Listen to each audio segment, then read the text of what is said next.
everybody. We're back. The next guest can be seen every Monday night on the new NBC sci-fi series Surface. Please welcome Lake Bell.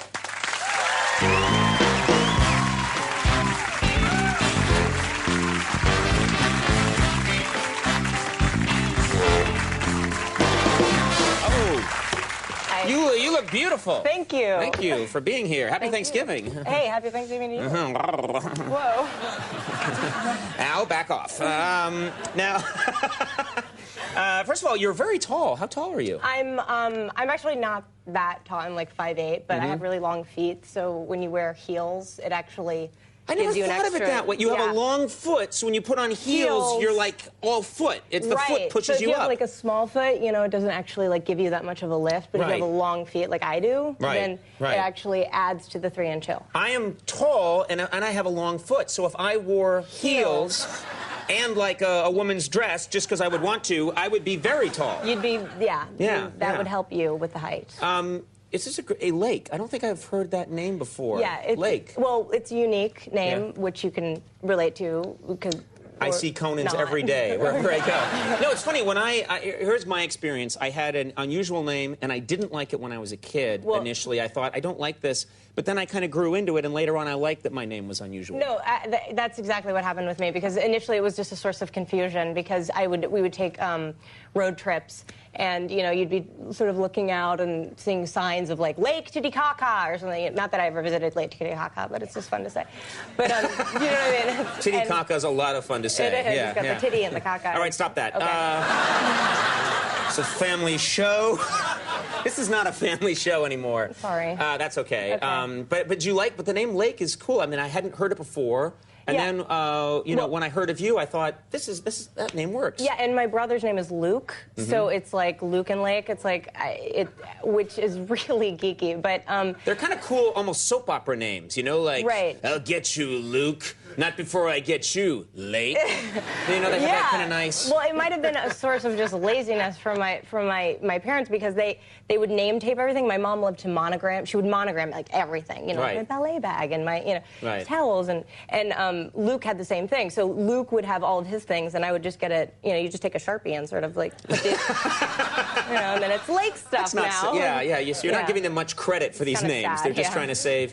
Now, I know that you worked on the show. You worked on a show with William Shatner. Yes. And this is the Boston Legal. You worked on Boston Legal with William Shatner, and then you left that show. And I'm curious, do you still keep up with William Shatner? I'm fascinated. The man fascinates me. He fascinates me too, and it was pretty amazing to be on a show with him. He actually, because I do a science fiction show now, it was the first thing I thought was, like, I gotta call William Shatner, because he's the godfather of science fiction. If anyone can give you advice on acting on a science fiction show, you'd think it would be William Shatner. Yes, so I was so excited to call him and be like, you know, what kind of advice do you have? And I did, and it wasn't as good of the advice that I thought it would be. Like, I thought he would have this sort of amazing anecdote, but he just told me basically to, you know, I called him up and I was like, Bill, I was like, hi, it's so nice to, you know, to finally talk to you. And he said, he's like, Lake, light has gone out. You know, and I was like, oh, thank you. And oh, he was referring to you like leaving the show that he was on. I thought he meant the lights were out in his house. Well, they've turned off his power. Yeah, well, that could, yeah.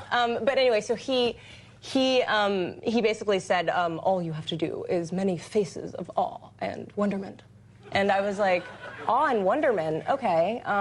Just because it's a science, I guess that makes it does make sense for science fiction. I mean, that's what he did on Star Trek, was a lot of just, you know, looking shocked and in awe. So, of course, I was like, awe and wonderment, you know, and just constantly he was like, that's all you have to do. Right. You know, awe and wonderment. You know? That's very good, actually. That's his cadence, Well, it's funny because I worked with James Spader as well on that show, and all my scenes were either with James Spader or William Shatner, so between the cadence of both of them, I'd come home and my friends were like, I'd be like, I don't know what you're talking about. you know, and so I'd come home. It was very confusing. You became these people almost, I was like James Shatner, you know? Right. Now, William Spader. They will have a child one day. Yes. This show, okay, on Surface, this is what I'm curious about, because you talk about reactions. Right. What's difficult about a show like this is that when people see it on television, they see you staring at this sea creature in awe and wonderment. But that's not what you see because the creatures are often added later. Isn't that right? That's true. And that actually is a challenge, especially coming from a law show where it's just your sort of, it's pretty straightforward. Straightforward. And so basically what you're doing is you're looking out into the camera, and it's like a boom guy named Dan and like a piece of like lame tape blowing in the wind, and they're like, that is a 200-pound creature. Go! You know, and you're like, you know, but it's just a little piece of someone's tape. just literally just dangling tape in front of you. Yeah. Can't they just like inflate like a little monster or something to give you... It seems like they're going out of their way to make it harder for you. Well, that would be really hard, because then it would just be sort of this strange-looking, like, blow-up creature, and that would be distracting. How about like a little bear or something? Yeah. Just something to give you... I just think that they're not giving you much. No, I know, but that's kind of, you know, I guess that's sort of the challenge, isn't it? With the green screen, too, that's really weird. Right. Well, it's convincing. It works when you see it. That's the important thing. Yeah, I mean, that's really the key. Now, have you had your Thanksgiving meal yet? I haven't had my Thanksgiving meal yet, but I do want to say thank you, because you brought me back to New York City. I'm from New York, and I was going to be in Wilmington, North Carolina. That's where you shoot. Oh, my God, really? Okay. The sad thing is they're not from there, those people. They just like to hear place names. Wilmington, North Carolina. Well, you know what? We're glad we could help. And thank you so much for being here. You brightened up our Thanksgiving. Circus airs Monday nights at 8 on NBC. Lake Bell, thanks for doing it. Thank you. Yeah, happy Thanksgiving. We'll be right back. Ray Davies coming up.